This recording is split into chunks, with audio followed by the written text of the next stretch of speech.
If I asked you to get a piece of paper and something to write with, and to make a numerical list of all the things that you would be willing to die for, how long is your list? Panther 48. Willing to die for. Panther 48. Willing to die for. How long is your list? What is the tribal self? Panther The 48. tribal self is what goes above the immediate acquaintances of the social. Willing to die The for. family, the people you know, live next door. You would be willing to die for. Tribal self. Panther 48. I'm talking about those movies, those yet unborn, and those who are the How ancestors. long is your list? So the connection with the ancestors is tied into the tribal self. Panther 48. What does that mean? That means that the tribal self constantly reminds us Willing to die for. that we don't have the How right long is your to list? claim independence. Panther 48. All power to people. Just want to make sure y'all can hear me. Someone just give me a thumbs up. All right, got you. Thank you, Lester. So before I share the screen, basically I just want to kind of just go over what we do for our public classes. A lot of times we basically get into a lot of the training or concepts that we believe is very important for the public to know. And within those concepts, we use the backdrop of our internal training as a mechanism to go over the stuff that we're dealing with. Because within the Panther training, what we do is we cover certain aspects of things that we expect people to know when they want to be involved in the political process or want to be involved in doing community grassroots work. With that being said, a lot of the information that we cover within the Panther Party is based on making the community more aware of the importance of what's needed to be involved in activism, as well as how they expanded a perspective on what's really going on in the world. To us, political education is everything, but everything is politics. So as we cover the topics that we cover, it's really about just getting more people involved. It's really about bringing people to an awareness of accountability, because the condition that we find ourselves in as a humanity, not just Black people, but as humans across the board, is this world that we live in is being destroyed by us. We are on a crash course to self-destruction as a life form. As a result of that, the more people that hold themselves accountable for the conditions of the planet, as opposed to just simply pointing fingers to those in perceived power, the greater the chances are that we can alter the current path in terms of where the planet is headed, according to how humans are controlling it and misusing it. So tonight's topic is going to be really going to emphasize the aspect of engineering. And with that being the backdrop of tonight's topic, within the Panther Party, we have what's referred to as our mechanism systems. One of the mechanism systems is the engineering mechanism, which is the one that I find to be the most underused, underdeveloped, and under-recognized, and not given the level of importance that it should be. The engineering mechanism, as it applies to the general public, goes into what we call the STEM: science, technology, engineering, and mathematics. So with that, there's a certain application of these fields of engineering that the public should be aware of. And so as we cover engineering, we want to cover it in a way to where it will expand in your horizon on the importance and the application of what engineering is. So further ado, let me go ahead and share the screen here, and we're gonna get started. Hold on just a second here. All right, so again, today's topic is the engineering, the construct of empowerment. Engineering and its importance to the construct of empowerment. The Panther Party the Black Panther Party, what we deal with is what we call our 3Ds and our 3Ps, which is to define, develop, and defend what is in the best interests of the people, to perceive, pursue, and preserve. Now, I often start with this because I think it's a very good tool to gain the community's awareness of the fact that there is a process for everything. And recognizing this process goes into critical thinking. The more we practice this in our day-to-day lives, the better we'll be able to navigate the world, and the better we'll be able to control and put things in the hands of the masses, which goes into why we say all power to the people. So we're going to start and end with that. So when we talk about defining what's in the best interests of our people, recognize that those that create the definition, that define your reality, that define how you see things, which goes into what we call the perceive or the perception, are the ones that control your reality, are the ones that control what you do and what you don't do. And it is the what you don't do that we find to be the most important aspect, because typically power hides in plain sight. And it's a lot of times based upon our perception. So as a people, we must be able to define who we are. We must define that. Within the Panther Party, we talk about, within our 10-point platform, we talk about basically being able to deal with what we call self-determination as a people. Only through defining who you are as a people will you have the ability to even recognize or perceive the possibility of dealing with self-determination. And in order to deal with that, the next level of that will be to develop what you have defined. And as you develop something, you must be willing to what? Pursue. So that's that drive and that willingness to be able to hold yourself accountable, that willingness to be able to deal with what's necessary in order to develop something. And in dealing with development, where we also need to be aware of is that that has to do with an entire process in order for something to be developed. From a project management perspective, we deal with that as it applies to dealing with something being initiated, and then also from the initiation phase, going into the construction of something, and then as you construct it or deal with it, monitor and control that all projects should have an ending or a way of closure.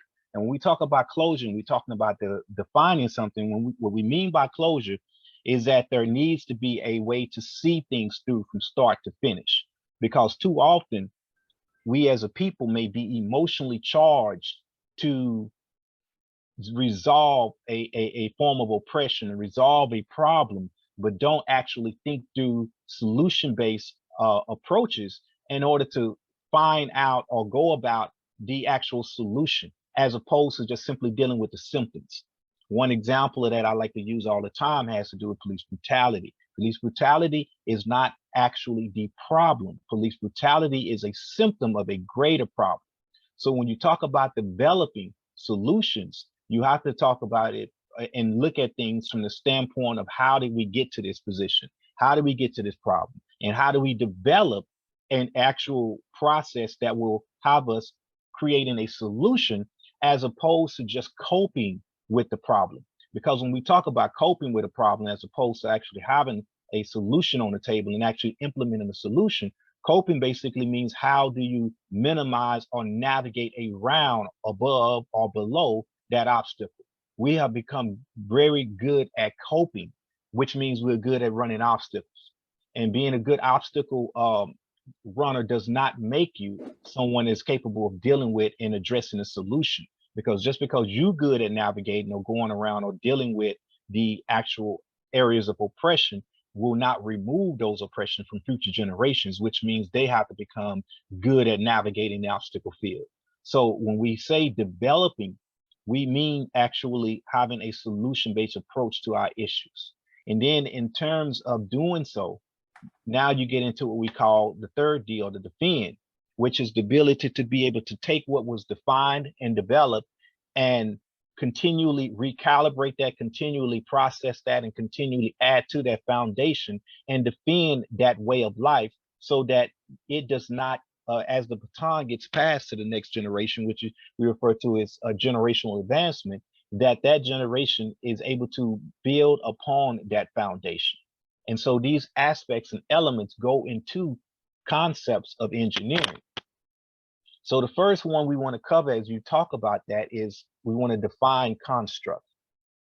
So construct is dealing with an image, an idea, or a theory, especially a complex one, formed from a number of simpler elements crafted to make a useful design. And what's important about that design is that it has to do with the eye of the beholder. Now, when you talk about those that are or the eye of the beholder, those that are in control, oftentimes when things are constructed, even though it may have a public use, there are oftentimes ulterior motives as to why these things were developed and constructed in the first place. A lot of the consumer products that we deal with on a day-to-day basis, we become codependent upon these products. And when we talk about that as a people, it's important to recognize the weaponization of products and weaponization of consumption to the degree that it creates a codependency on those products. Oftentimes, when things are engineered, it's engineered with that very concept in mind, is to create codependency. This is also from a capitalistic standpoint, why we find things that are the following year improved, and iPhone version 2.0 comes out. And as soon as that one comes out, they have your mouth watering and waiting for our iPhone version 3.0. And as well as that, software tends to be developed to a degree to where as new applications hit the market, and you definitely see this with Mac, new applications hit the market, the older applications have to be constantly rewritten and revised. Otherwise, they'll get removed from the App Store because they won't be able to keep up with the next iteration of the software. And so from that standpoint, it's about creating a product that from a future standpoint has a shelf life, or has a use life, so to speak. And that use life of that product is based upon the software, which is typically controlled through a cloud that maintains and monitors and deals with the entire, I would say, the entire distribution of that product. And so we have to be real careful in terms of where things are going and how capitalization works from that standpoint. So let's talk now about the concept of the con. Con gives awareness to ability to recognize reshaping, as in conditioning. The conditioning made greater use of intellectual abilities and created hierarchies amongst those that could fashion and those that would yield to the fashion, which is where we get the concept of producers and consumers. So from that standpoint, when we talk about the conditioning, and it's real important to pay attention to that word condition. Like for instance, when we deal with, we refer to within the Panther Party, the trifactor, whether it be physical, mental, or spiritual conditioning, we're talking about the fortifying of the body, the fortifying of the mind, and the fortifying of the spirit. Through that conditioning, you must be able to be the one that is in control, and that is what we call defining that condition, because otherwise conditioning is exploited in from a reversal standpoint or a weaponization standpoint. We as a people get conditioned according to those that are in control of these designs. So when we talk about the construct and the construction of something, think about it from the standpoint of the con referencing a condition. And so now we talk about the struck aspect. Struck gives awareness to the first repurposing of something found in nature, a stick. A stick was used to strike. And as a result of this applied force, the use of energy / force was recognized. The striking opened up higher levels of manipulation, and the strokes develop into observable angles, leading to mathematical awareness and science of universal language for the purpose of construction. So when you bring the two together and you deal with construction and you recognize, again, how things are perceived. In other words, you take an element, or you take something natural within an environment and it was repurposed. That repurposing, and going back to what we refer to as the first concept of repurposing, and the example I really like to use when it comes to that, for those of y'all, not to date myself, familiar with a movie called 2001. to me, that's a very fantastic movie. I would urge everyone to go back and watch that. In the opening scene of 2001, they show basically a past generation of humanity. I don't know what species, but basically it was supposed to be an old like human, something that has evolved from apes. Basically, take a branch and utilize that branch to hit another ape from another tribe. And as he did that, he recognized his ability to be able to influence, the ability to be able to control that other tribe and dominate that other tribe, thereby being able to take control of land and expand upon the idea of being able to now define the borders of our land by defining the borders of opportunity. And through that stick, that gave them a way to be able to deal with expansion to the point of what we call nowadays colonialization. And through that stick, it formed a weapon. That weapon gave it an advantage over everything that didn't know anything about utilizing the weapon. And that's where we find ourselves today as humans. Our ability to be able to craft and engineer and design gives us a leg over anything else in the environment, anything else that has been created on this planet. And so wielding the concept of construction and wielding tools are based upon power. And when we recognize that and we look at engineering as a total aspect of that, it really plays right into why certain aspects of oppression are able to constantly come about, because of our collective lack of recognizing the power of engineering. And when we start going into these different areas of engineering, we're going to break that down so you can see how the different branches of engineering each played a role in maintaining that oppression, maintaining that control. So now let's talk about the definition itself of engineering. The art of science of making practical applications of the knowledge of pure sciences as physics, chemistry, or biology, as in a construction of engines, bridges, buildings, mines, ships, manufacturing plants, and communication to maintain, expand, or to control a society. Another function often that should have been underlooked instead of undercooked. Underlooked is psychological engineering. Because the effects of mental tampering are not tangible, this science is often shadowed. This also leads to the reasonable abuse by those making use of this engineering practice. And I wanted to bring that out because as a backdrop of a lot of stuff we get into, we definitely want to deal with things from the standpoint of how people are not seeing it for what it is.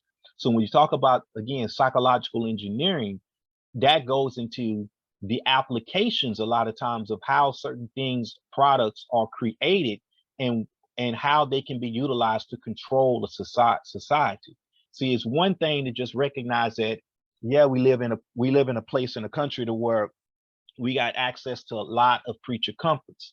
But with those creature comforts, are there ulterior reasons to why this access is so easy? Are there things or what we refer to as byproducts of this technology that creates situations to where it actually can send you on a path of destruction? So we have to be aware of the things that we wield, as well as aware of the things that we consume. So from that standpoint, psychological engineering goes heavily into the aspect of being able to utilize the physical apparatuses to the benefit of mass manipulation and mass control. So for everything that is created and produced, there are byproducts in terms of how society comes about the use of these tools, the use of these inventions, and the use of these products, especially just not only from a capitalistic standpoint, but especially as it just, again, applies to the control and the manipulation of a population. Does anybody got any questions before we move on? I want to make any comments?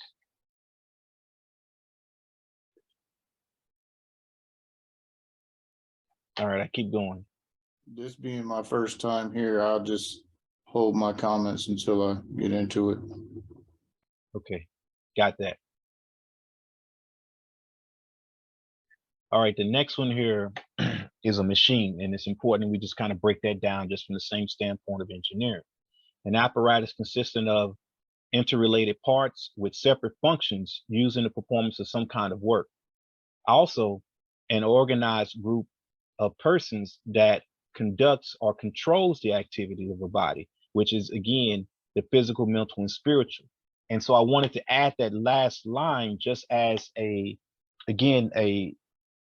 awareness of being able to critically think outside of the box as it applies to what we generally think about when we talk about engineering. Because again, this is about waking the masses to the awareness of accountability and the use of things. Too often, what we find ourselves doing is that we pursue career paths based upon monetary gain, but not recognizing the importance or the levels of control that can go into these career paths. And so when you talk about engineering, there is a certain element of power that is being wielded. At the same time, the people that are involved in engineering tend to think a totally different way than the average person that may not be of that level of altitude. So when they chose a career path, was it purely based upon a financial gain, or was it based upon certain types of stimuli that goes about being able to use your mind to craft things? Because certain people are just really prone to being able to invent or design or build. It's just in their system. But at the same time, are you aware of the power and how that can be manipulated, especially at a corporate level, just based upon what it is that you're designing and building and what the reasons is being done for? Because too often, again, we're using our talents for the sake of just putting food on the table without the actual knowledge of how it can be utilized to our oppression, as well as utilized for our ability to deal with self-determination as a people. So it's one thing to talk about it from the standpoint of how it's weaponized against us. It's another thing to recognize how if you step away from the destructions of thinking as an individual and get back into the thinking of the awareness of the collective, what is it that you can do to make things better for the people that is not simply built around you having a monetary gain? And how can your talents be utilized, especially on the grassroots level, to empower the people across the board? So that's something I definitely want us to consider as we move on. So I want to start with the next section here and going over a quote by Albert Einstein. See, Albert Einstein is quoted by saying, "Politics is more complex than physics. This is because the complexity of physics is based on what lies in natural laws as unknowns, whereas the complexity of politics is based on unknown lies in the law of as natural." So it's basically a play of words that flip things around to the degree of what is the reason for what we do. Whereas when you think about things from a mathematical perspective and think about things from the concept of getting into physics, which getting into design, which gets into engineering, everything has a purpose, and that purpose is to craft. Whereas when we talk about politics, it's always about dealing with how you can defeat a system. It's almost like how an engineer and a scientist can develop something, and they have a section where they call a test lab.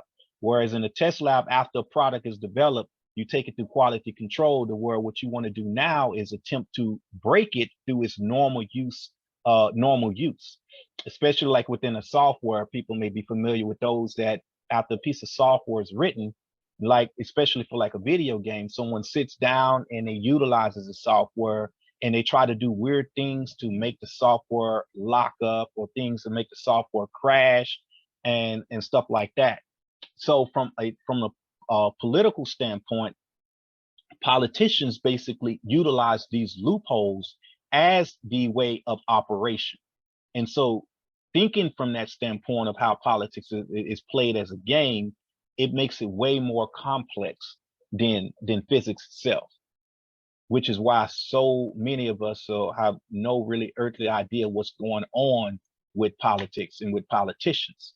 And so we end up a lot of times running with what we refer to as the lesser of the evils, which basically means my ability to perceive and recognize how I'm being tricked. So we convince ourselves that slow poison is way much more better than fast poison, but nonetheless, we recognize the fact that it's all poison, and it's just buying ourselves time in addressing and dealing with it. How much are we willing to take at any given point? And that's just not a place that we should be in. So let me continue here. So how does the mind of an engineer view the world? Engineers are the innovators of containments. And let me stop right there real quick, because again, it's the ability to think out of the box. So when we talk about innovators of containments, it is basically taking something and literally placing it in a box. But by placing it in a box, that box is based upon a specific use. And that specific use is used to design or used to basically have a level of control. So when we talk about that, whether this containment is for protection or isolation or expansion, which goes into what we call build or destroy of a way of life, the mind of an engineer is to establish a means of product and or cross-examine for the product improvement and replication. And see, the deal here is when you engineer or create something, it's not just simply being able to come up with that first prototype, but it's all about being able to put it in a form of production so that it can be massively generated. And see, this same thing is just really a carbon copy of what happens in natural law and in life. Everything that we are aware of is based upon replication. Everything is based upon being able to constantly reproduce itself, and levels of efficiency play heavily in that, because through efficiency comes the ability to replicate even more. And so it's all about that level of replication, which also goes into why, from the standpoint of dealing with weaponization as it applies to engineering, when you think of viruses, whether we talk about a physical virus, again, a mental virus or a spiritual virus, the idea is to create a process of replication that is so efficient that the natural defense system is not able to recognize the replication process until after the fact that so much of the replication has taken place that it can overcome the host, or that it can overcome the ability to have a defense against that replication process. And so that's super important when we look into fighting oppression, or when we look into being able to identify things that have been suppressed, to the degree of being able to come up with a real solution to deal with it. So when we talk about that again, with the knowledge of systems, the engineer will construct a body of design that harnesses from the availability of resources. And see, this is where it gets tricky here. The power to recognize the usefulness of the environment is the key to this empowerment. Often these environmental resources are reshaped into materials that those without the engineering capabilities have awareness of, thereby giving the builder an advantage to create a consumption to reprocess the resources taken and redistribute them with a higher rate of return, which allows a perpetual mining of this resource to feed back into the less skilled. As engineers develop a collective, this brings about the multiplier, and repurposed resources become repurposed once more to higher complex machines. In order to break that down into the more simpler terms, let's look at what happens oftentimes, especially like on the continent of Africa. You may have people whose primary means of living is based upon what we call topsoil production. Topsoil production is when I'm basically utilizing the topsoil of the land to live off of. In other words, You have trees. You cut trees down. You make a house. You have plants. You utilize the plants to generate harvest, which is generate food. So food, clothing, shelter, basic needs, basic lifestyle. All I'm good. Whereas higher levels of engineering comes into place, and they start looking at the minerals and the resources below the topsoil. So they come in and they extract a lot of these resources that you wasn't taking advantage of, and thereby find ways to take you off your land or find ways to employ you to help mine these resources that's going to be turned right back around and used against you, and oftentimes deplete the topsoil, and oftentimes having you uh basically feed yourself right back into levels of oppression because of your inability to recognize the power that you were sitting on top of, simply because you had what's referred to as a topsoil mentality.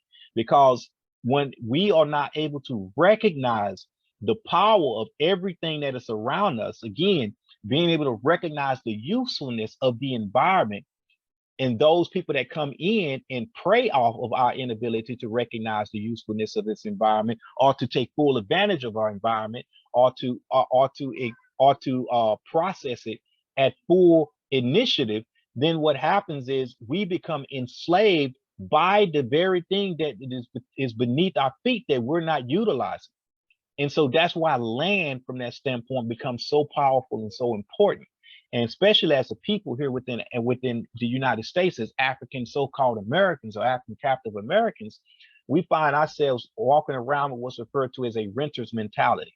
A renter's mentality is a people that, because of no identity with a land base, a landmass, which is tied directly to a culture, means that we don't take ownership or responsibility for anything around us. We simply rent, we simply pay enough to get by, and we just move around and live within a consumption lifestyle.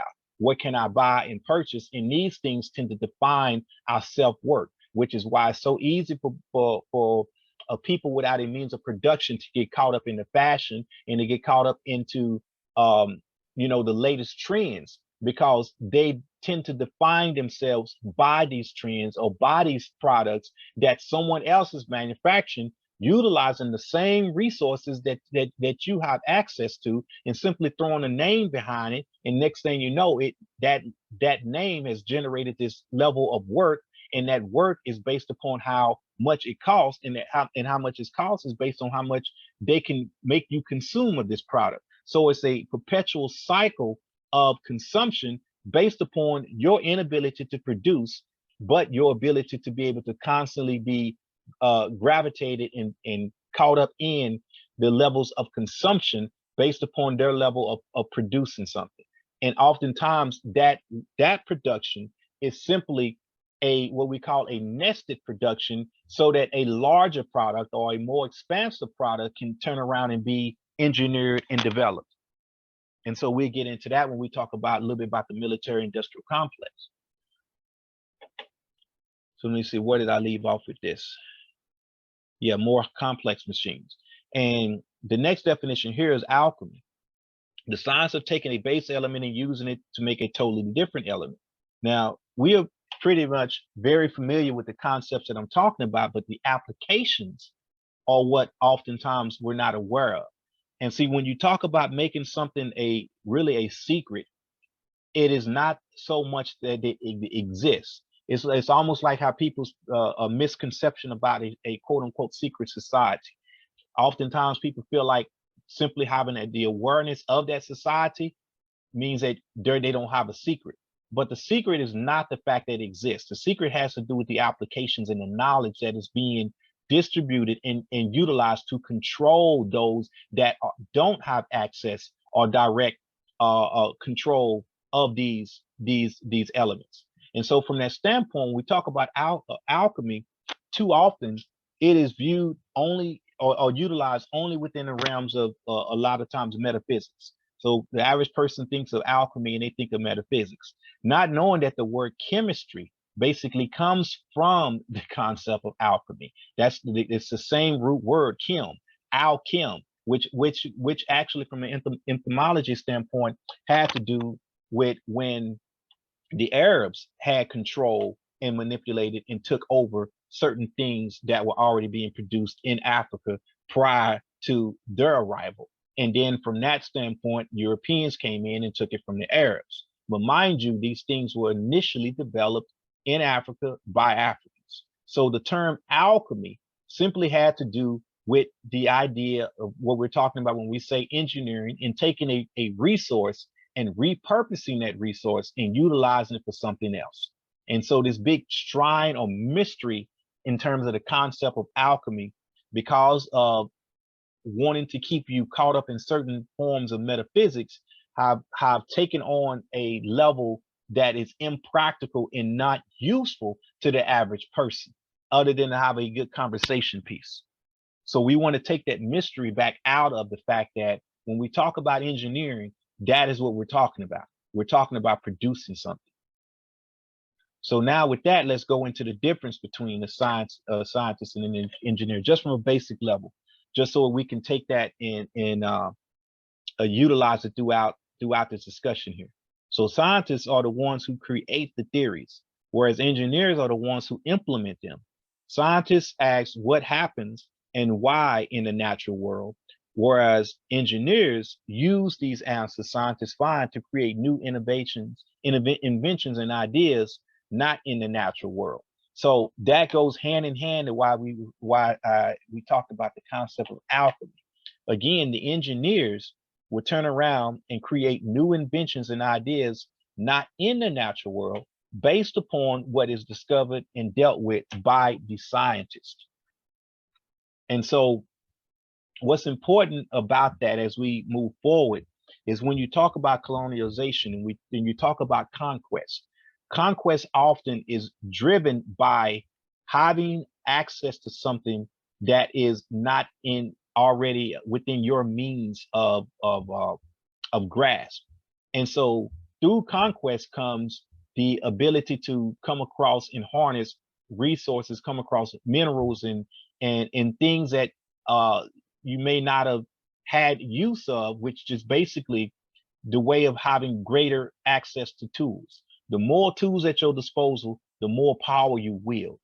And when we look at conquest from that standpoint, and we recognize the parallels between engineering at that level, conquest and colonialization, then we begin to see the bigger picture as to why all of these things come together and why we as a people add to our levels of oppression simply because of not knowing the power that we are wielding as we move into these fields, but yet you move into them with a simple basic concept of what that practice entails as it applies to a collective body of people.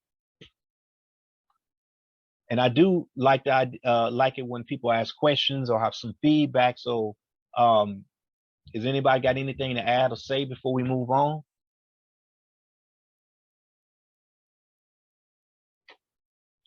Rigid.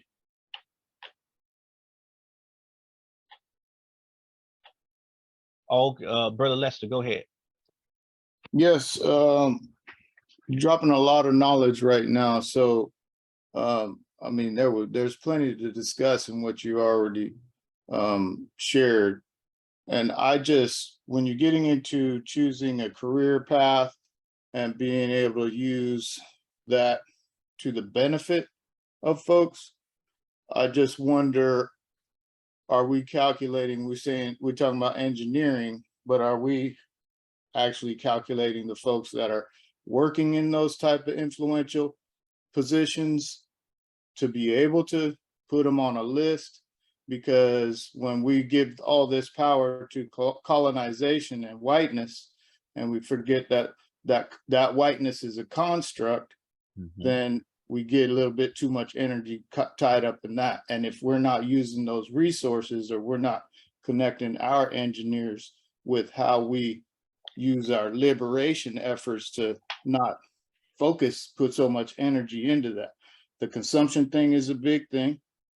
We know capitalism, supports that white supremacy and, to protect that construct of whiteness. So as you move on in this conversation, I'm tying all that together, and I'm trying to see where we're going, what's next on the route in this conversation. All right, I appreciate you, Lester.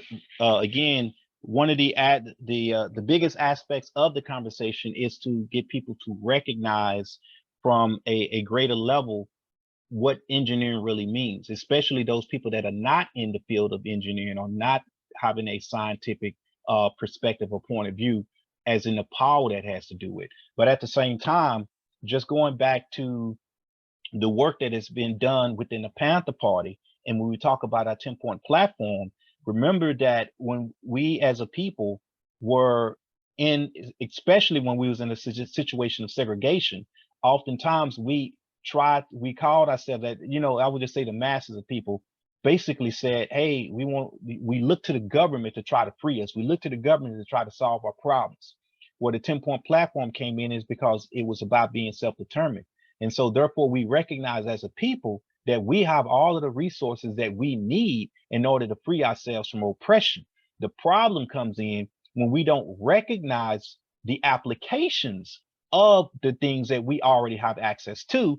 One of those being, which is why we say all power to the people power, because specific individuals may have specific skill sets, but it's not until people unify and come together and recognize how we can use each other's greatnesses are we able to overcome certain things. This is why I talked about the importance of recognizing the pursuit, for instance, that the United States and I would just say governments in general keep people on. The pursuit is based upon individuality. You can pull yourselves up by the bootstraps and you can make something of yourself. That definition and that concept in itself causes division. It's basically, from a weaponization standpoint, it's a conquer and divide operates on so many vast levels.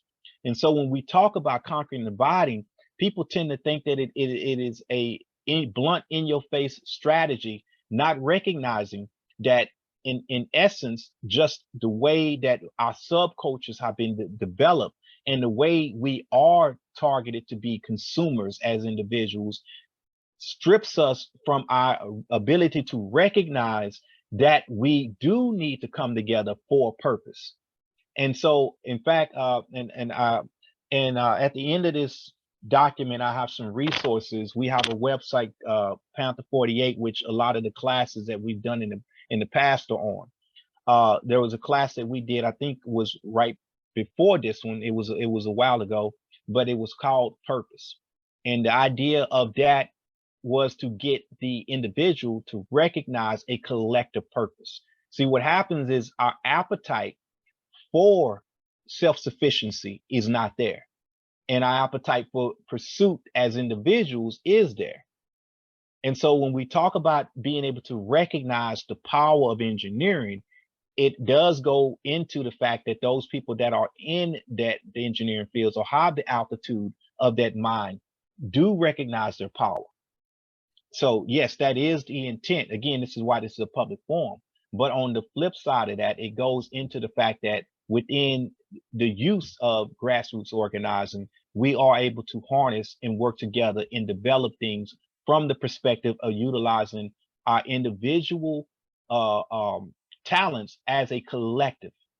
And once the people have that mentality to where we recognize and want to hold ourselves accountable as a collective, then we start being able to approach things more so through solution-based organizing. So appreciate you. Thank you for that. And as we move forward, just, please provide your insight. And that goes to anybody else here. So now what we want to do is talk a little bit about the specific classifications. And this is just a partial list, but this is some of the classifications of engineering. And we want to start that one off by dealing with civil engineering. And the reason we start off with civil engineering, because civil engineering really gets into basically the physical apparatus and the overall field conduction as it applies to the various levels of things.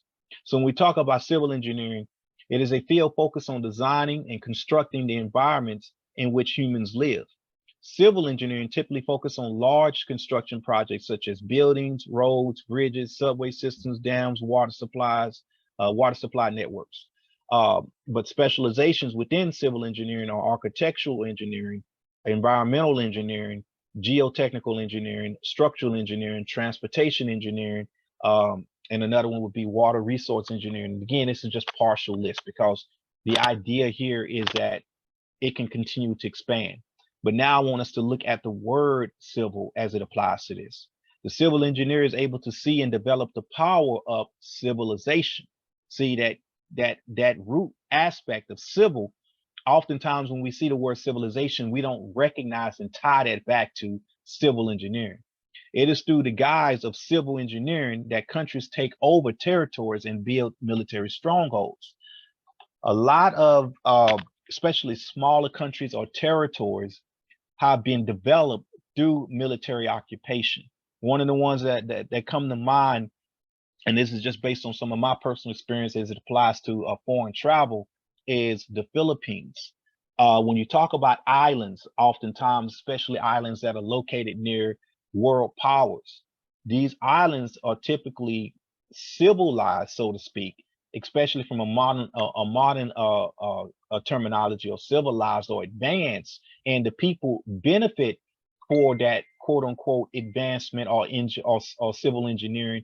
But again, the average person that is benefiting from buildings, roads, bridges, subways, dams, water supply, electrical grids, what is the intent on that build up of civilization?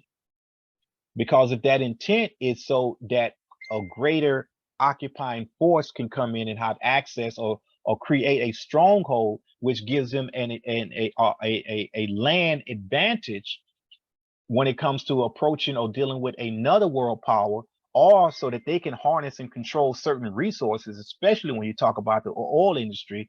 And everyone here that's on this call that may live in California is very much aware of right now of how the gas prices in California are like twice double the national average. And there's no real at all justification for that taking place. And the governor has coming out and said that there's no justification, but yet nothing is really being done about it. But going back to the point here, when we talk about civil engineering and civilizations as it goes into the engineering, us as a people have to think about the overall aspects of the utilization of the things that are being created around us. This is why it's important when we talk about dealing with self-determination, we talk about the ability to recognize design. One of the downfalls of a people, especially when we talk about a conquered people that does not have the cultural intactness of operating and controlling a land base on their side, what happens is you view everything through the eyes of what we refer to as being domesticated. Domestication and codependency, should I say, come with certain levels of taking things for granted, and it comes with a certain level of entitlement that those that you benefit from will continue to keep you subjugated to a certain level to where you don't have to think outside of the box simply because you are taken cared for. And this codependency also goes into how we even view the concept of government. See, the idea here is that you have this entity that looks after you. As it looks after you, which makes sense to a certain degree, but I want to flip things to the level of codependency again when we talk about self-determination. When you create a situation to where you are codependent upon something, the more codependent you become, the less of your own altitude do you utilize. Give you a simpler example. When we take the cell phone, because the cell phone, most cell phones, 99% of cell phones are referred to as smart cell phone technology now, we become codependent upon that processing power. For instance, whereas in the past, when we wanted to learn about a subject matter, we would pick up a book. Yeah, there's still books out there available now, but most people are not don't have the altitude or the appetite to read as other than learning a subject matter simply because this is the most practical form or available form of that subject matter at that point in time. But when we talk about smartphones, so many people go to Siri. So many people ask the actual phone for an answer. When you ask your phone for an answer and your phone gives you an answer, what tends to happen is you create a level of codependency to where instead of you thinking for yourselves on how to do proper research, as well as investigation upon what it is that you're asking about, which goes into what we call scientific method, now you take for granted that that answer that was provided for you is the truth, or that answer that provided for you is the person or the thing that provided that answer is the authoritarian on it. And by having that level of codependency, you start relying upon that thing to actually figure things out for you. So your level of critical thinking actually decreases simply because you are not yourself doing the due diligence to be able to decipher what is right, what is wrong, what is the root cause of this or the root cause of that, where does this come from, and just the process of analysis, the process of research. So when we become codependent upon something giving us answers all the time and having so instant, easy access to these answers, it actually makes the way you process things, it takes away from your ability to process. And by taking away from your ability to process, it takes away from your ability to critically think. By taking away from your ability to critically think, it takes away from your ability to be your own designer or in control of your own livelihood. So we get to a point to where we are not able to memorize phone numbers. We get to a point to where we're not able to deal with navigation. We get to a point to where it actually causes us to just again create a level of dependency to where we can't live without it, and we don't know how to survive or how to move without it. And then it focuses and takes all of our attention. And then when you talk about things that when you deal with social media platforms, now we talk about, well, what is soaking up all of your attention. And then we get so inundated with the different options out there available in terms of the type of information that you're pursuing, to where drama TV, or what they call reality TV, which is nonsense from that standpoint, tends to be what people soak up. And what you perceive and what you spend a lot of your time involved in is going to take away from your ability to actually be able to focus, especially as a collective level, on levels of real empowerment, because we get bought in by things that are just simply occupying our time, which goes even into the idea of why in social media, when people are developing these channels, they're referred to as influencers.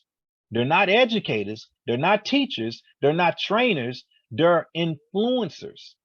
So when you really think about it for what it is, what is the role of an influencer?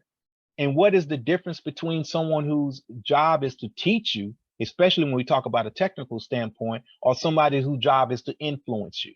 It is a big difference between drawing you in for the standpoint of being able to teach you about sciences, teach you about better ways of life, or teach you about better things and tools that can be utilized to empower you, as opposed to influence you to make a decision, which strips you of what we refer to within the Panther part of your choice.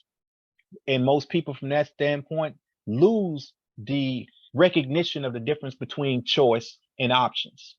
And this is why when it comes to the field of politics, we are stuck with dealing with things from the position of the lesser of two evils. Because since we're not approaching things through a self-determined people, then that means we're not recognizing that what we should do is elect and rise up people to the ranks of electing our people that represent us. In other words, we will create those people that we want to serve us, that we want to represent us, as opposed to someone being provided to us, or someone being crafted and put in front of our face, and say a few things that are outside of their jurisdiction or outside of their control in order to win over our favor, so that we then go to the polls and vote for them. You see, so our ability to not think about what it means to be self-determined is stripped away. And that goes right into what we talk about when we talk about civil engineering from a psychological standpoint. I was I was watching something on this earlier about how the United States uses it's basically to win over some kind of mass public support, you know, in spite of things, by making it linear, to have an answer on concepts that, you know, people may not have time to do the research on or what have you.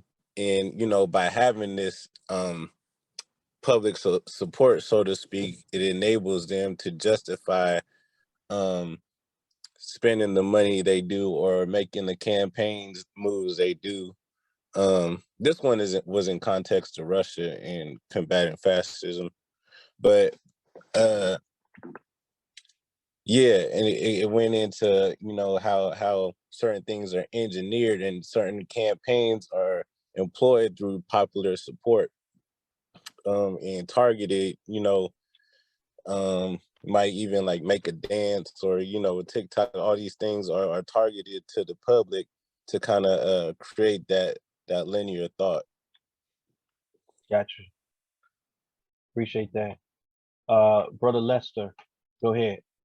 Yeah, as we're talking about engineering in part of the earlier discussion, we were talking about the topsoil and the minerals and things that are involved in this.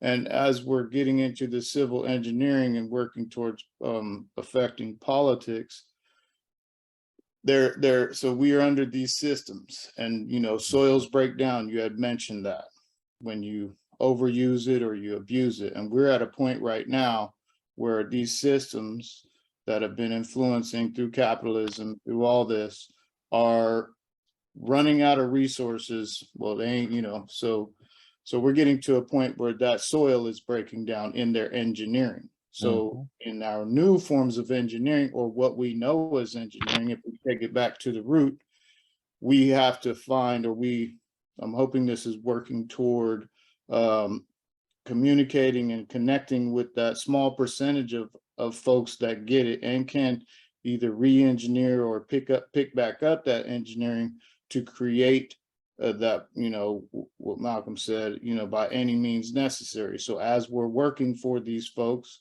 as, you know, we're adapting to the politics, we're adapting to the capitalism, and we need to be engineering a counter to exit this, you know, because if we ain't thinking about that, you know, as Garvey was doing, Yeah, we're failing. So if we get caught up in giving too much power to that whiteness, then, you know, we're not developing that engineering to, you know, break off. And, you know, so I feel you getting that way. And I just want to say I appreciate this again. So I'm here. no problem. And again, that kind of goes into why I say the idea, especially through these public forums, is to help to develop what we call the appetite for us to want to collectively come together. But before a person can push themselves to be held accountable, they typically have to, unfortunately, have an appetite to want to do so. It's no different than knowing that, hey, I need to exercise on a daily basis in order to have good health. I may know that, and I know fully well the repercussions of not doing so, but simply because I don't have the appetite or the willpower or the willingness to do so means that I am still going to maintain that path to a slow death. And that's where we find ourselves, not only physically but mentally and spiritually. So the idea here is to help redefine and develop the aptitude and the attitude and the appetite for us to move to that percentage, like you say, but to make that a greater percentage. And I like to refer to that as what we call outpacing the pace of oppression. Because if our percentages simply maintain that low level that they tend to stay within, then we're not going to gain what's necessary for us to be able to, again, while we talk about engineering, deal with the replication process that will get us past that threshold of involvement. Because we have to recognize, going back to we talk about define, develop, and defend, that defense process goes right back into being able to defend what you have developed, as well as defend what you have defined, so that the definition can go to the next generation and so on and so forth. Because otherwise, what we keep doing is we keep reinventing the wheel. What are we reinventing the wheel through? Organizations. We reinventing the wheel through recognizing, hey, I at this point in my life, it came to the awareness that I need to step up and do something. But when we find that this is happening as we get older with generations versus getting this happening with younger generations, then what we're seeing is that we're not our level of replication, our level of design, and our level of awareness is being outpaced. So it's really about right now. It's about that awareness. This particular breakdown of this subject is not, hey, we're not having a think tank session right now, those of the engineers. We're having an awareness of those people that may be engineers, but not necessarily saw themselves as a collective, or the average person who does not respect or have an awareness of the process of design, which we all have the altitude for, if we hold ourselves accountable to learning and having the appetite to learn outside of just it being applied to a monetary gain. And so the point here is to create attraction to the movement. So let me go on and move and talk about here chemical engineering and its element here. So chemical engineering is applied chemistry. Again, going back to alchemy. It is the branch of engineering concerned with the design, construction, and operation of machines and plants that perform chemical reactions to solve practical problems or to make useful products. It starts in the lab and progresses through the design and implementation of full-scale processes, its maintenance and methods of testing and improving them. Chemical engineers sometimes are called the universal engineers. Again, that goes right back into the play upon alchemy, because of their scientific and technical mastery is so broad. Chemical engineers have helped to develop atomic science, polymers, papers, dyes, drugs, plastics, fertilizers, food, pyrochemicals, explosives, and pretty much everything you can imagine. They devise ways to make products from raw materials and ways to convert one material into another useful form. And this is something a lot of people are not familiar with. So the U.S. Patent Office is actually a nesting ground for military black ops DARPA initiatives to seek out cutting edge defense systems. And for those who are not familiar with DARPA, basically it's Defense Advanced Research Project Agency within the United States. So what's important about that, and then our next slide, we're going to talk a little bit just about military spending, is that one of the things that I know a lot of people, and this just goes into those people that may have invented things or looking to invent things or even dealing with copyrights. For instance, when we talked earlier about Albert Einstein, he worked in a patent office. And what the power of being around patents all day long, and the power of constantly seeing the innovation and ideas that people have put in at their disposal in one nested area, or one area to where I got all day long, I'm accessing the greatest of minds and the greatest thought processes of minds. For anybody to not know or realize that the United States military, not just the United States militaries, but militaries and world powers in general, would not be reviewing these things and then in turn creating their own reverse engineering procedures in order to create products that the United States military can then utilize for the ability of what they refer to as national security. It only makes sense. And for those of y'all that don't know, the military science is at least 20 years beyond consumer-based science. And that is not speculation, that is true. And from that standpoint, it has a lot to do with the fact that the greatest and most brilliant minds, whether they work for the government or not, or work for the military or not, the military will grant access or have access to all of the different things that are being thought about, even from a theoretical standpoint, and then turn around and cherry pick which ones they feel would have more a useful design for a defense or offense application. And so it's important for us to recognize that for several reasons. Number one, simply because oftentimes we wonder why there's such a big gap between levels of technology. When you talk about the average person that is purchasing things, oftentimes, especially as it applies to private enterprise, the bottom line through private enterprise is to turn a product. But oftentimes, private enterprises are tied to governmental funding. Oftentimes, those governmental fundings are tied to larger scale projects. One of the people I constantly tell folks to pay attention to, and for so many reasons, I can just have a show over and over again on this, is Elon Musk. Elon Musk, people, just so y'all know, and I say this a lot, is the real live Tony Stark of the world.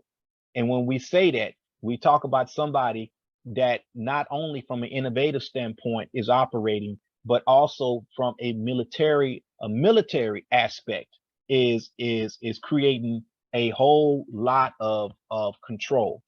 And just like Lester said, we got SpaceX, but also keep in mind he has SpaceX, he ties Tesla, he has a tunnel boring company as well.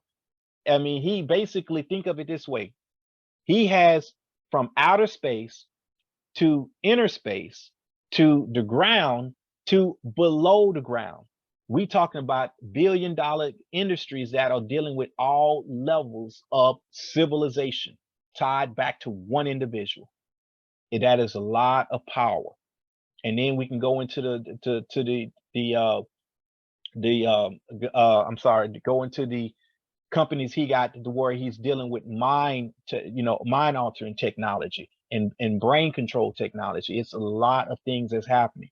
But not to digress, but in essence, what I'm getting at, and the reason I brought this up dealing with DARPA, was the fact that when we talk about patents and we talk about innovative ideas and inventions, it's important for us to recognize that from the aspect of weaponization. And we have to look at things that way, people. And when I say that, it's because we have to recognize, and I say this often, that we are on the battlefield. The sooner we realize that we are at war, the better we will approach life from the standpoint of engaging life as if I am a combatant. When you engage life that way, then you recognize that your survival is dependent upon how well you equip yourself on the battlefield, meaning that this knowledge and this information that we got access to will be redirected and utilized for your benefit. Otherwise, you recognize then, being on the battlefield, that if you're not utilizing this for your benefit, your enemy is going to utilize it for their benefit. And so when you turn around and you view things to the standpoint of predator or prey, then you have at that point in time to make up your mind whether you're going to be the predator or you're going to be the prey.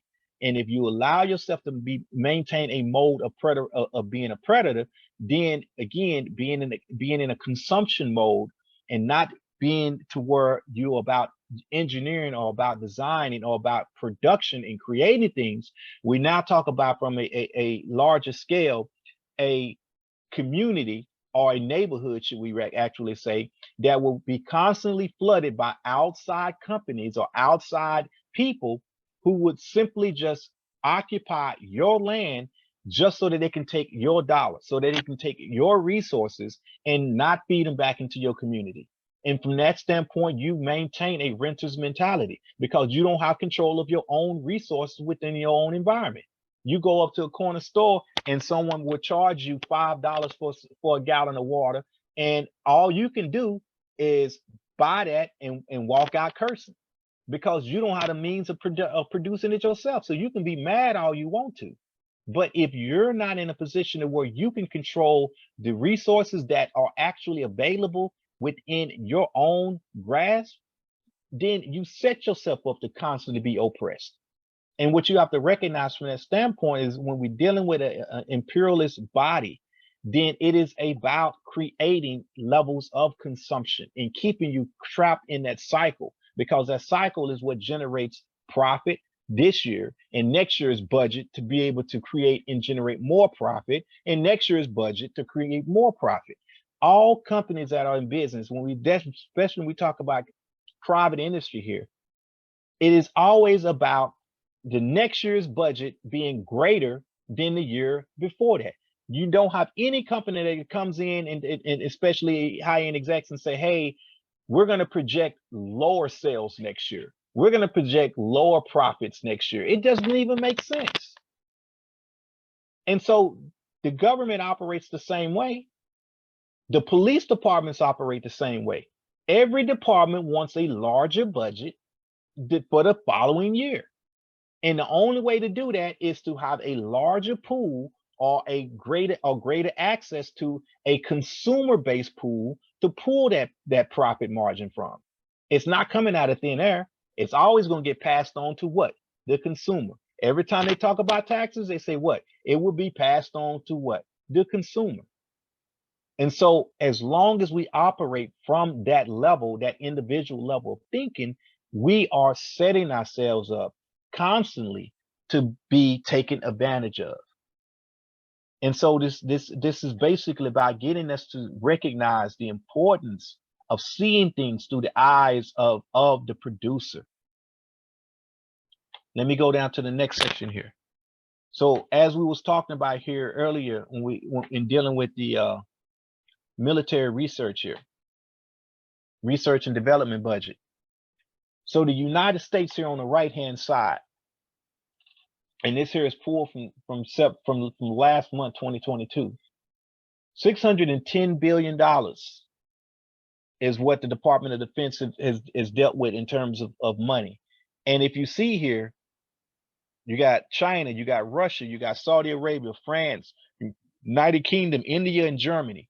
As it applies to all of those combined, we're talking only 601 billion. So the United States is spending more than all of the next top countries combined. So in looking at this article, it says the United States military budget covers research and development, RD, in a variety of ways. The Department of Defense is a primary source of funding for the military R&D, and it funds R&D through a variety of programs and initiatives. In addition to the Department of Defense funding, the military also funds R&D through other federal agencies such as the Department of Energy. And a lot of people don't recognize that we're talking about military funded through the Department of Energy and National Science Foundation. The military's R&D budgets are used to fund a wide range of activities from basic research to applied research and development of technological demonstration.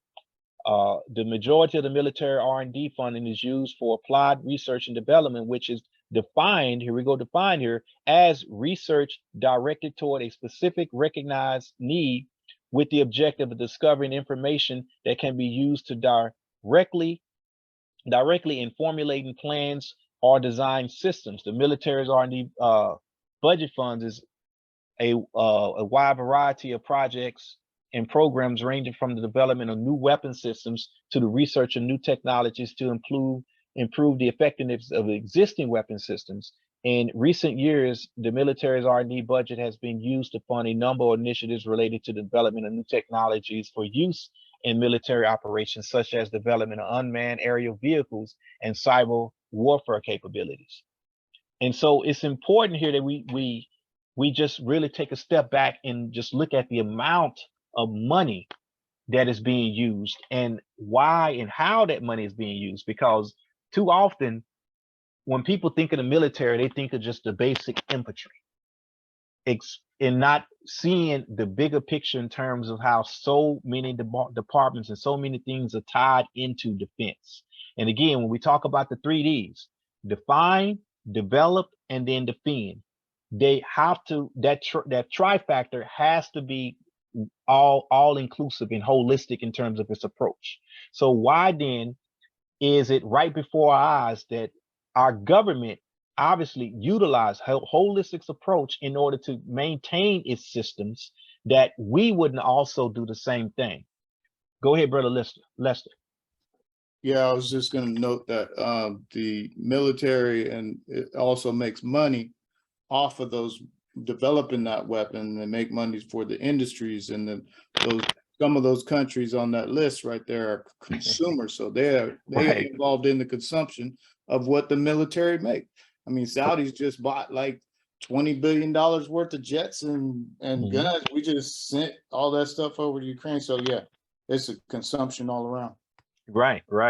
And from that standpoint, again, it kind of goes into why I was saying we have to look at engineering from the standpoint of creating and producing a product for the consumer, to add to that whole cycle, which is why we tied this right back into imperialism and capitalism.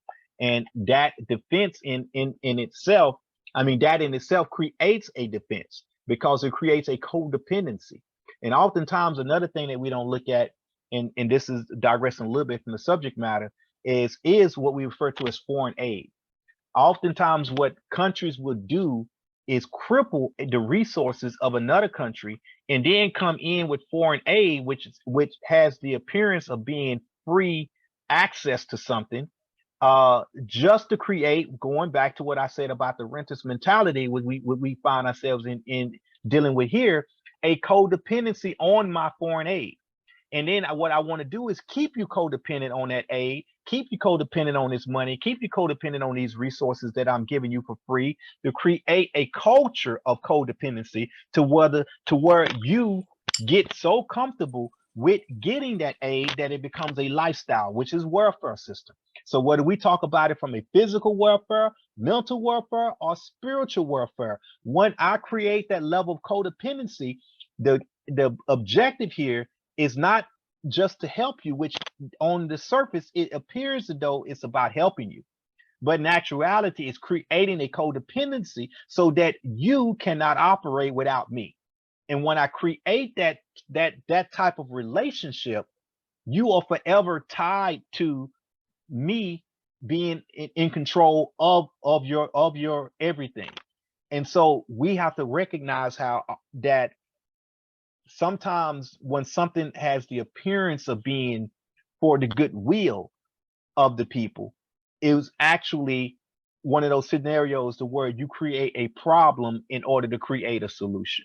And we find this often all happening throughout politics, whether it be physical, again, through physical politics, which is warfare, or through mental domination, which is a psychological engineering aspect, to where I create a codependency by promoting or designing a problem, and the masses not recognizing the source of where that problem came from, being the ones that come right at you with a solution.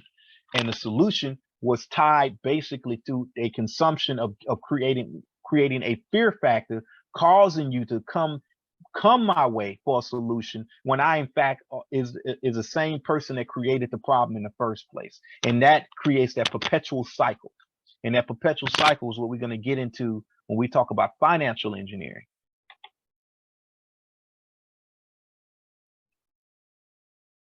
Somebody has a question about how can we relate this to the pitfalls of nonprofits. Okay, again, this, and in actuality, this kind of goes into, not to dive too much into that, one of the things that was pointed out from the 60s generation of the Panthers in terms of the things that we should have learned from COINTELPRO, which had to do with a codependency of nonprofits. Because basically at that stance, what we did is we created a lot of nonprofit operations so that what we can turn around and ask for money, which becomes a tax write-off. So from that standpoint, corporations use tax write-offs and we think we're getting something because, hey, because we're a nonprofit, we're getting these things what for free for it to be a tax write-off. But because we are not in the mindset of being able to generate a revenue or generate control of our actual corporations, but operating them through what's referred to as nonprofit, now we don't have a structure that allows us to be able to be in control of how we develop our ability to grow our communities. So from that standpoint, when we become dependent upon nonprofits, that is not at all, and it is the farthest thing possible from a solution-based approach, which gives us the ability to harness and control our own environment and our own means of production. So nonprofit works right into that and creates, again, another layer of codependency. So let's be careful when we're standing back and looking at things from this standpoint. When you talk about this being a short-term solution to getting you to a position of being able to be a for-profit for the sake of, again, of being in control of your means of production, then it may be a step. But when we become dependent upon nonprofit as a means of operation, then as grassroots movement, what we're doing at that point in time is we're having the appearance of being part of the solution, but in essence, we're just another layer of codependency. So thank you for bringing that up. Let me go to the next one here.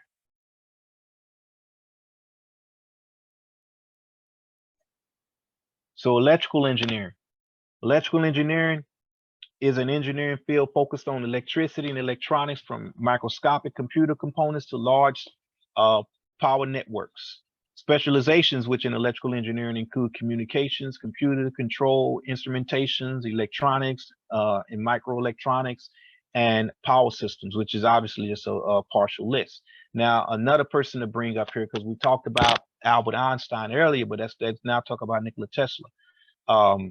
Was a pioneer in electrical engineer and opened up the door to technologies that have been since suppressed by the government in order to keep this field out of the mainstream interest of the average citizen. A current example is Moses West, which who developed a water extraction machine. And again, at the end of this document, I have a few references, and there's a few videos that you can go to and you can watch. This brother talks about the invention that he had. And for those of y'all not familiar with him, I just bring this up real quick and then we'll move on. But basically what he did is he created a device that extracts water out of the atmosphere. And by creating that, it actually, the whole point was, again, going back to engineering and going back to scientific thinking, he approached a problem with a feasible solution.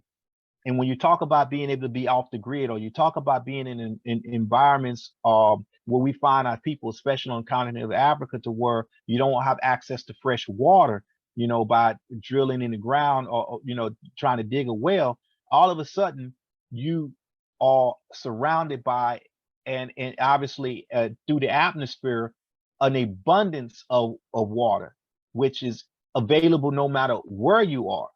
So this device actually creates and is able to extract water from the environment. So no matter how much of a desert area you live in, you can have fresh drinking water, fresh water available to do whatever you need to do.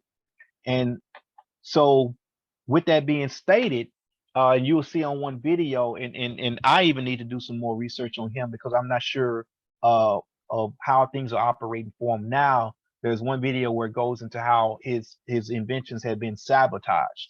And when we talk about people like him, and we talk about pioneers and inventors that have developed things, we can even go back to the fact that, if I'm not mistaken, it was J.P. Morgan who was financing a lot of Nikola Tesla's inventions for the sake of creating a level of codependency to where Nikola Tesla needed his finances in order to have access to more materials that he can in turn develop more products.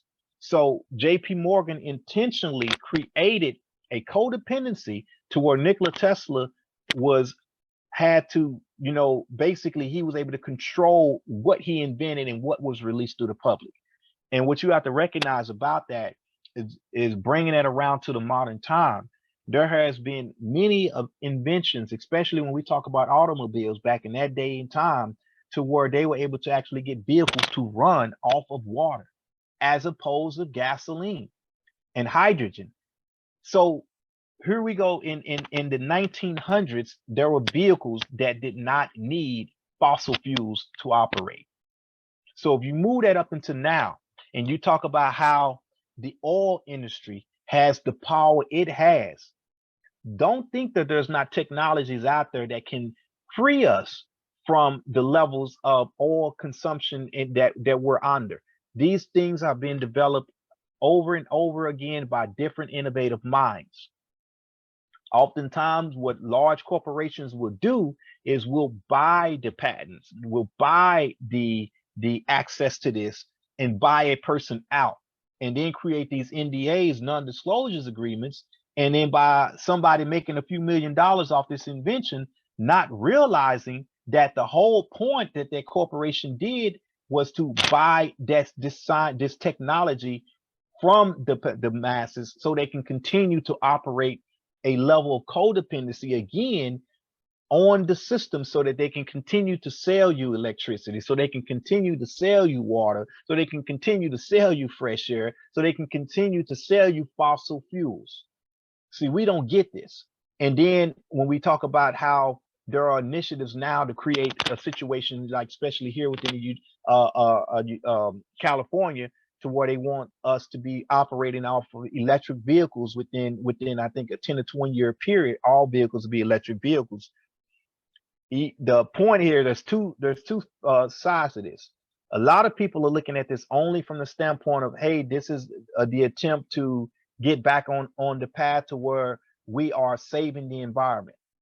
The other flip side of that is create a whole new level of codependency, to where you're now dealing with things or systems of control that are locking you into aspects of needing energy now in order to just from a different form, whether it be a fossil fuel or the electricity through the batteries, being able to control your whereabouts, your movement, and how you operate.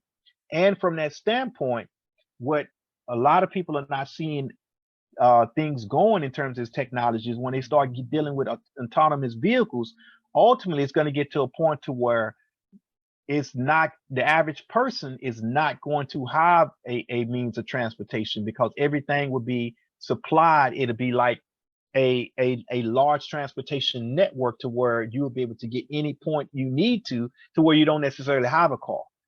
This is no different than what's happening with what we call cloud computing now, to where you have greater access to information, but with the flip of a switch, everything that you got in your cloud that is what you think you can reach out and grab is no longer physically tangible. Like what I have behind me, a bookshelf. Having access to a lot of books and documents is no longer tangible. It's in the cloud. So by pushing you to buy things that are in the cloud, which goes into what we call software as a service, it gets to where now you rent access to everything. Everything now is about, hey, you pay such and such a month and you have access to this. And by doing that, it creates another layer of codependency, to where when you're not able to afford that, what do? They pull that access to that cloud, and all that storage that you thought you had and information that you had in your cloud is no longer available to you. Why? Because you can't afford to pay for it. It's no longer a one-time purchase anymore. Now you got this item. It's a service that you pay for to have instant access to what's referred to as an infinite amount of data. And so we buy into the fact that we want to be able to be hoarders of information, but never actually own anything. And by not having ownership of anything, we're moving to a virtual environment of being codependent. And so you have to look at things from multiple levels and multiple angles and see what's really going on. So I definitely advise y'all to look up more information on Moses West and other African inventors and people that are doing things in our you know, in the field of science and technology that can be used for our benefit. So let's talk now about structural engineering. And this is, I got to make a point here because a lot of times when we think structural engineering, we only think about the physical buildings. But then we also want to recognize corporate entities and governmental hierarchies. So as it applies to the physical buildings, structural engineering focuses on structural design and analysis of all types of construction projects. It is a structural engineer's duty to ensure that a building project can safely withstand the stress it undergoes during its lifetime. And I want to put a key emphasis here on the stress that something can undergo during its lifetime, because from a structural engineering aspect, from a psychological structural engineering aspect, look at how our current youth through social media have less of an ability to be able to withstand the reality and day-to-day stress that we could back in our generation. Why? Because this virtual world and this dependency that we become upon technology has taken us to a place to where, because of having instantaneous results of something and access to something, we don't have a patience to be able to endure long-term research. And as a result, by not having the ability to have patience, your stress levels can rise up and your emotional stability is hampered because you are used to being able to get something right then and right now. So when you're faced with a situation where you have to spend a little bit of time in order to get the same level of results, your stress level rises. And now you throw hissy fits, and now you have emotional breakdowns, and you become more suicidal. And so there are all kinds of things that go into that. And there is a branch of study called cyber psychology that I urge everybody to look into, because it talks about the effects of the way society is moving to become so codependent upon these levels of technology. And so it gives you a glimpse of all of the repercussions and the effects of that. So, in moving on this same concept here, this is often taught, only taught through the realm of buildings, but the structural integrity of institutions also require engineering. This applied path is not tied into the same study class as that of concrete or mortar, but the use of the terminology can still be the same. The material study needed to build skyscrapers can also be applied to the psychological study needed to build organizations and fight wars. We must think out of the box and awaken to grand designs. Examples are found all over the world from ancient times, only to be covered up as alien technology. And it's important that I say that because, again, when we talk about how certain levels of knowledge has been suppressed in terms of what has been done already in the past, and it gets written off as alien technology, then it basically appears to be unattainable and unreachable to the average person. And so therefore the masses are tricked into believing that we are literally at the height of our civilization as human beings, and that nothing in the past that has ever been able to be or duplicated or done that we're currently doing now.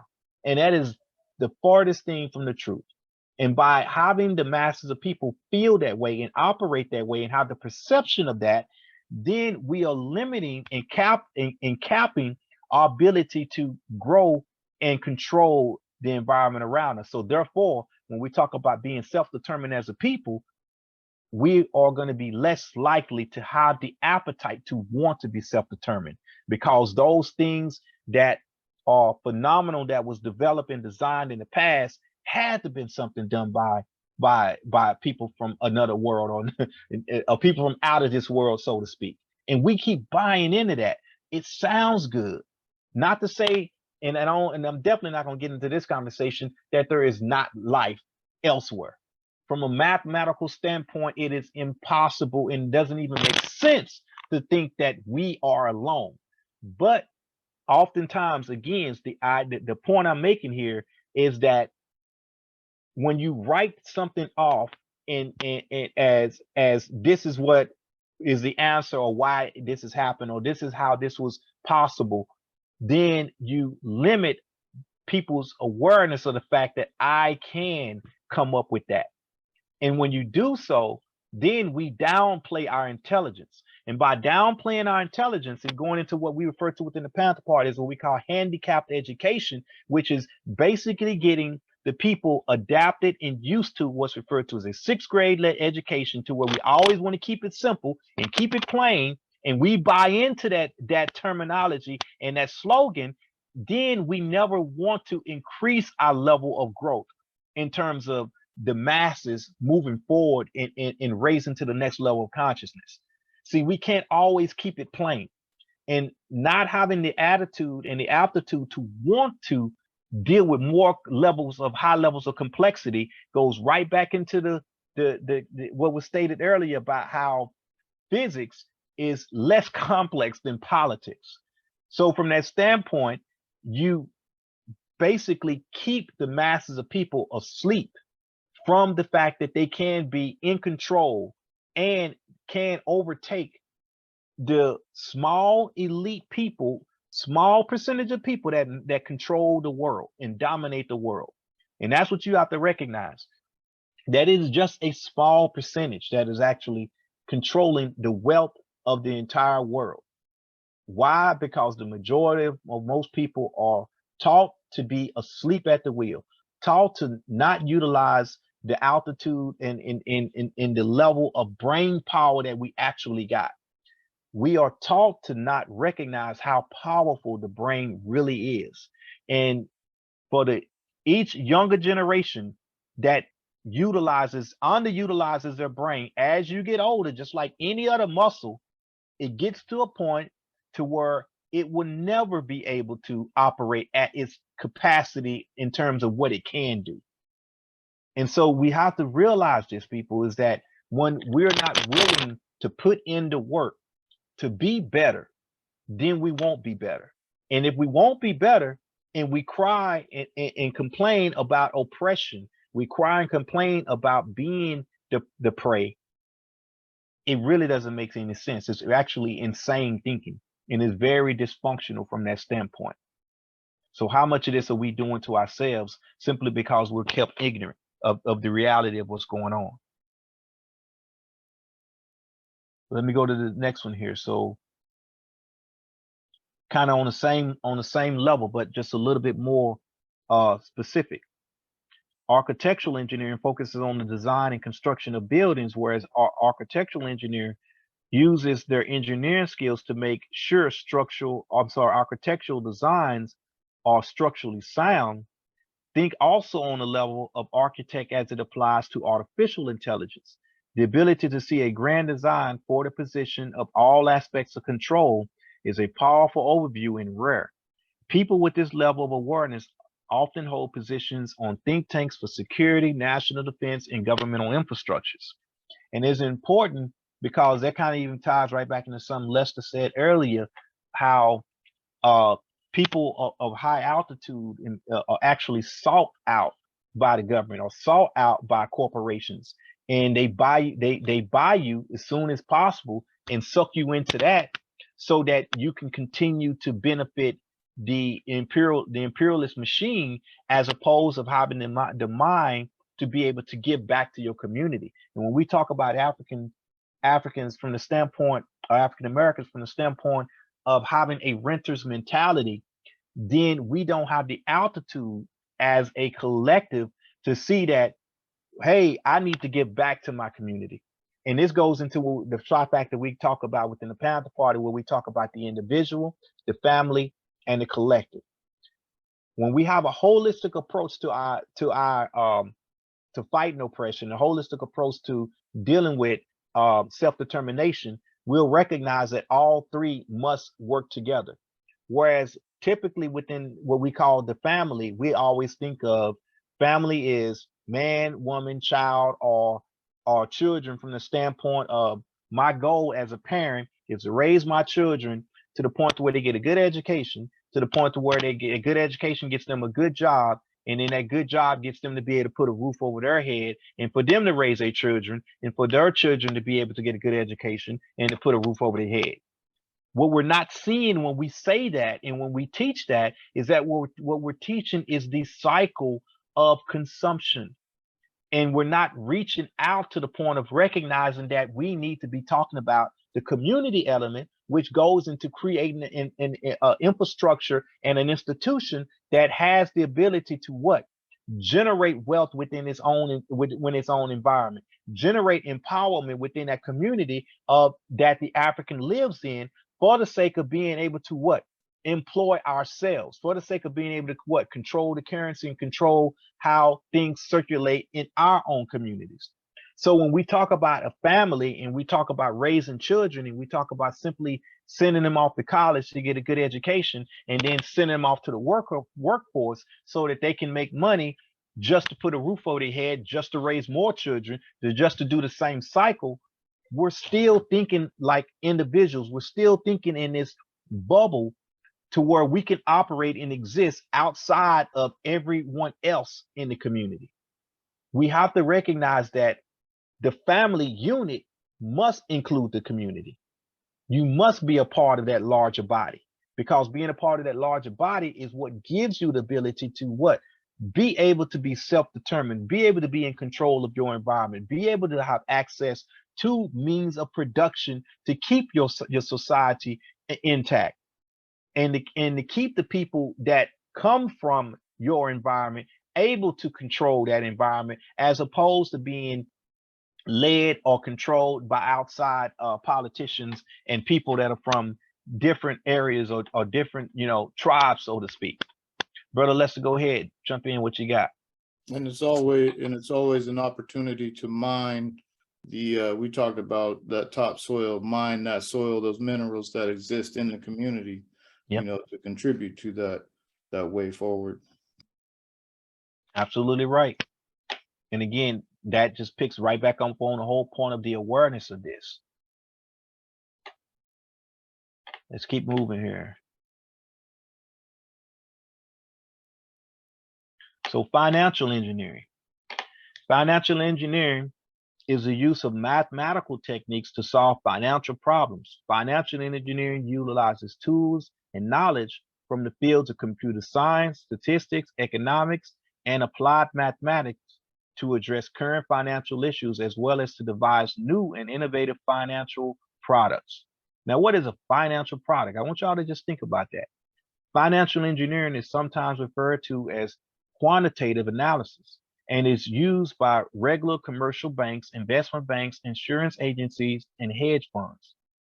While financial engineering uses, and that's why I abbreviated this so I can break this down, stochastic simulations and analytics to design and implement new financial processes to solve problems in finance. The field also creates new strategies that companies can take advantage of in order to maximize corporate profits. For example, financial engineering has led to the explosion of derivative tradings in the financial markets. The power to transform the product of electrical engineering to a conductive path of paper currency is a long, unfocused power kept out of the school system intentionally. And let me go into that. Stochastics, a process involving a randomly determined sequence of observations, each of which is considered a sample of one element from a probability distribution. And so just dealing with the idea here when we talk about financial engineering and we talk about the quantitative analysis aspect, and we talk about the fact that what we're dealing with is we're dealing with high levels of mathematics, and we're dealing with what referred to as financial products.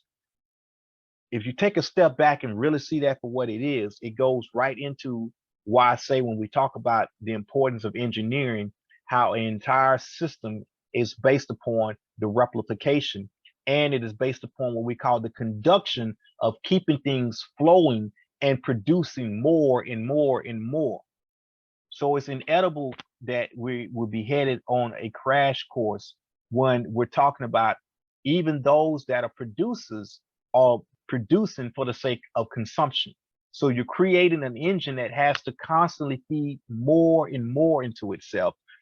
And when you take a step back and look at that in the natural world, what we're talking about now is obesity.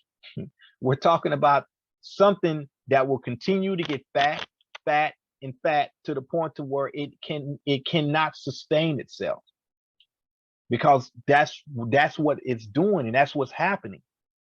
So let's go into an example of this that I really think everyone should be aware of, and it's important. So I put a link to that also in the resource, the references. And this is an extract from a document called Silent Weapons for Quiet Wars. Energy is recognized as the key to all activity on Earth. Natural science is a study of sources and control of natural energy, and social science, theoretically expressed as economics, is the study of sources and control of social energy. Now notice it says social energy now. Both are bookkeeping systems, mathematics. Therefore, mathematics is the primary energy science, and the bookkeeper can be king if the public can be kept ignorant of the methodology of the bookkeeping. And we hear that used all the time, to where it's like, I need to go to your books because I don't understand how this is being done. But just think about that from a psychological standpoint in terms of controlling the masses of the people. So all science is merely a means to an end. A means is knowledge, the end is control. And that's important here. So say that again. The means is knowledge, the end is control. Beyond this remains only one issue. Who will be the beneficiary? Consequently, in the interest of future world order, peace, and tranquility, it was decided to privately wage a quiet war against the American public with the ultimate objective of permanently shifting the natural and social energy wealth of the undisciplined and unresponsible many into the hands of the self-disciplined, responsible, and few and worthy few. Now that was just like a real basic intro on that document that deals with this.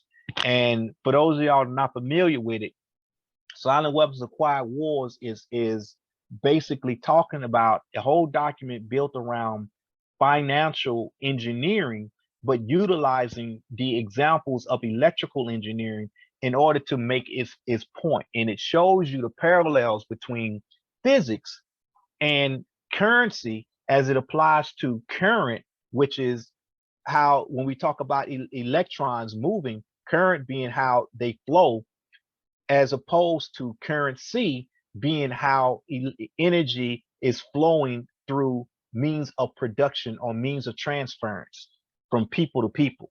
And it is powerful, folks, because those of y'all that have an engineering mind, when you read this document, if you have a background, especially in electrical engineering, it's going to blow your mind, just based upon how you never thought of electrical engineering or the science of energy being applied to capital and currency, and then recognizing that, oh, that's why the word is called currency in the first place, is because it is a current, and that current is all about controlling that current, and you use mathematics in order to do so. So what we're seeing is the emulation of natural law being applied all across every endeavor that humans do.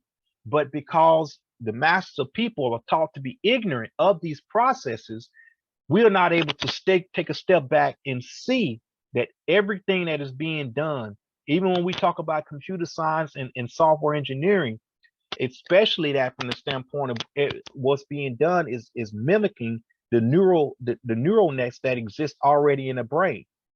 They're taking everything that is naturally done, that has been done in the human biological capacity, and replicating it and simulating it just in a silicon. So basically, carbon is being replicated in silicon, in semiconductors. So it's just life imitating life in order to generate more life. which again goes right back to alchemy. And this is why it's important that we really see things for what they are and what's happened. So let me move on real quick here. And I'm gonna try to move faster here because we're close to wrapping up. I got like 2 more pages here. Computer science, computer software engineering. Computer science is a broad field that touches nearly everything we encounter in our daily lives. Every cell phone app and computer program depends on the expertise of a computer scientist. The systems that control airplanes, the energy grid, manage stock trades, guided missiles, and monitor health also rely upon computer science. Computer scientists build the tools that allow us to accomplish tasks efficiently, accurately, and safely. Software engineers design and develop computer games, business applications, network control systems, social media, software operating systems. In safety critical areas such as aviation, space, nuclear power plants, medicine, fire detection systems, and roller coaster rides, just to name something common, the cost of software failure can be enormous because lives are at risk. The ability of software engineer to anticipate problems and eliminate them before they happen is critical. The future is based on the ability to transform the outer to the inner world in order to maintain control of space and address the needs and demands of a population out of control. By the design of inner space, aka virtual worlds, the masses can be kept still, but also benefit from the illusion of mobility. Now, let me break that down just a little bit. Basically, what we're talking about is we're talking about the stance of when you create a virtual environment and you create ways to simulate a real world inside of a virtual space, then you are able to, going back again when I said that engineers think in terms of containments. So from that standpoint, I created a container, but that container, as far as your perception is concerned, is infinite. So you have an access to however much space you want, which goes right back to why the interjection of cloud computing is the key point here. And by creating this virtual world, the point being is what we do at that point is create a containment to confine people's thought process and confine people's ability to be mobile, confine people's ability to want anything else outside of that box or that container that I put them in. And so this goes right hand in hand with being able to control and manipulate the masses. And when we talk about population control, and especially when we talk about overpopulation, this is in essence what you want to do. When you start downsizing things, especially our living space, but create a headspace, a virtual world space to where in my virtual reality, I can be in a living room in a house or as large as I want, then it takes away from us fighting against the modes of consumption and the modes of replication that's happening, because physically we become more confined, but our perception becomes expanded. And so therefore the effects of the confinement doesn't have the same awareness as it really does in the reality that we live in, because our reality that we live in becomes a virtual reality. And it just basically gets deeper and deeper from that. So we got to be aware of this. And again, this is just expose you to the weaponization. So here's social engineering. All that ties into now social engineering is a top-down effort to influence particular attitudes. And we talked earlier about the influencer, right? Effort to influence particular attitudes and social behaviors on a large scale, most often undertaken by governments, but also carried out by the media, academia, and private groups in order to produce a desired characteristic on the targeted population. Social engineering can also be an understood philosophy as a deterministic phenomenon, whereas the intention and goals of the architects, we referenced that earlier, of the new social construct is realized. Some social engineers use the scientific method to analyze and understand social systems in order to design the appropriate methods to achieve the desired results in the human subjects. The term social engineering was first used by a Dutch industrialist, J.C. van Marken, in 1894. Marken suggests that specialists were needed to attend to the human challenges in addition to technically difficult ones or technical ones. In 1911, Edward wrote social engineering as a way to encourage people to handle social relationships similar to how we approach machineries. So from that standpoint, we talked about how the imitation of life becomes that life. And through social engineering, we see everything that is being done in the natural world emulated in the next level of reality. And that's what's super important when we talk about oppression and or just say control. So here we go here, the manipulation of social position and function of individuals in order to manage and create desired barriers within society. This takes place on a population in stages that can cover time sequences of years, decades as a society grows. The method often used deployment of self-regulating control factors that function outside of the spectrum awareness of the target subject. In other words, it just basically goes into saying that we're not able to recognize the applications of the weapons that are being used on us. So the weapons are disguised as consumer goods and products, but in actuality, there is a hidden alternate use of these things. So on one side, we are benefiting from it. On the flip side, they're being used to control us. And so that's just getting into that awareness. Now, let me talk a little bit about this as we go get ready to start closing out. Demographic engineering is a deliberate effort to shift the ethnic balance of an area, especially when undertaken to create ethnically homogeneous populations. Demographic engineering ranges from falsification of census results, redrawing borders, differential naturalism to change birth rates of certain population groups, targeting disfavored groups with voluntary or coerced immigration and population transfer and resettlement with members of a favored group. At an extreme, demographic engineering is undertaken through genocide. At its extreme, demographic engineering is undertaken through genocide. Take note of the redistricting currently taking place in Alabama, and I'll send you a link on that because that's just a current event of something that's been going on that everybody's aware of in terms of redistricting. And that's all we're talking about when we talk about that, how you can redistrict and redraw lines from a political perspective. You still got the same people, but based on the way that you call yourself carving things out, which we can always go back to that as a tool of war and weaponization, you all of a sudden create a whole different demographic that works in your favor.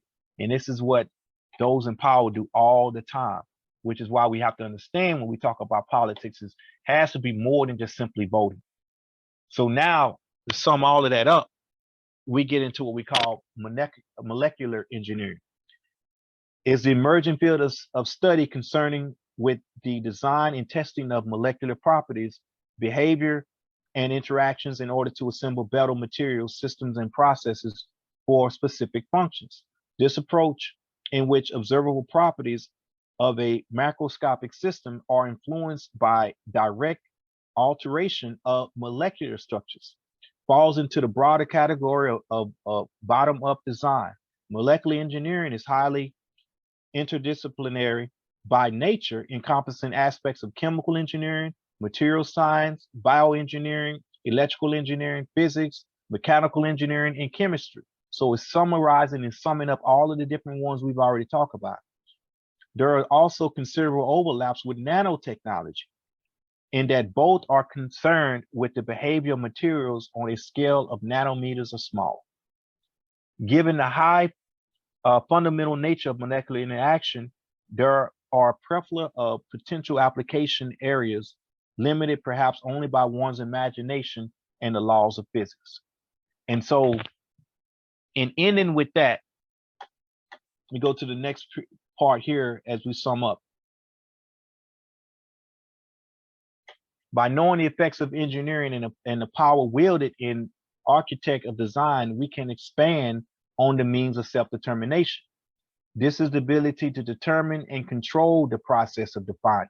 And when we deal with that and we talk about that, that goes into us being able to deal with who we are, what we are, when we are, why we are, and where we are. Therefore, able to develop, emphasis, engineer ourselves a means of production. All power must be engineered by the people. So that's the end of the discussion. And the next page here is just different resources that I think are very important, just that goes into the things that we talked about, whether it be the map of engineering, which is a real good overview that just breaks down aspects of engineering, the difference between engineer and a scientist, going into something on Wikipedia telling you a little bit more about molecular engineering. Again, I talked about Moses West's water extraction machine. So there's 3 different links on that. Silent Weapons for Quiet Wars. There's a YouTube, so you can turn that on and just like listen to it, as opposed to having to read the document. But either way, just type that up and you'll see that all over the internet. Bioweapons and directed energy weapons. I sent some links on that so that you can look at that stuff. AI consciousness. I sent you a couple of links on that, and one I think was real important because in case y'all, a lot of us wasn't paying attention, there was a whistleblower for Google that talked about how one of the AI technologies that they were developing became self-aware. And so he became a whistleblower and basically wanted to expose the dangers of where that project was heading. And some books that I really think is important for people to pick up is a book called The Science of Science. Science of Self by Supreme Understanding. And this is a brother that wrote a book, and I think he writes a lot of books. In fact, he has a good amount of book, and I would suggest you pick up all of his books. In fact, so I sent a link to his book. The Personification of Scientific Method goes into also the science of science and the science in science, which is another African series, and they have a series of books that I think are very important and powerful books for us to take hold of in terms of African engineering. And then the Panther 48 again is the channel where you can go to and watch even this video, to where it'll be posted in a few weeks, and other videos that we've done on public political education classes. San Diego Black Panther Party website. And in closing, we're gonna have what we call Panther Day next Saturday, not this Saturday, but October the 15th from 12 to 5 at the MLK Park here in San Diego. So that's on there. So if anybody wants a copy of this document and don't already have it, because I did send it to some of y'all already, just shoot me your email, and then I'll see to it that you get a copy of it. Any final thoughts before we close out?